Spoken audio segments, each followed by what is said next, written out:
ट्रॉफिकला अडकलेले आहेत। आपण बघतो मागच्या वेळेस कर्जमुक्ती दिली होती पक्षप्रमुख उद्धव साहेब ठाकरे साहेबांनी, विनाट कुठली अट नव्हती, सरळ साध्या भाषेमध्ये ती कर्जमुक्ती दिली होती। आम्हाला तीच पाहिजे म्हणून उद्धव साहेबांच्या आदेशानुसार या ठिकाणी हा मोर्चा काढलेला आहे। यापुढे जर या सरकारला जाग नाही आली तर या सरकारला शिवसेनेचे पदाधिकारी रस्त्यावर फिरवणार ते प्रसंग मी सांगू इच्छितो।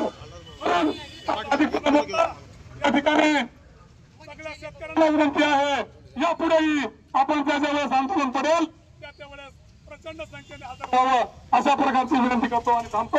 जय हिंद, जय महाराष्ट्र। ही जी कर्जमाफी केलेली आहे, ही फसवी केलेली आहे, त्याच्यामध्ये त्यांनी इलेक्शनच्या टायमाला सांगितलं होतं की शेतकरी कर्जमुक्त करू, अशा 50 योजना त्यांनी सांगितल्या होत्या।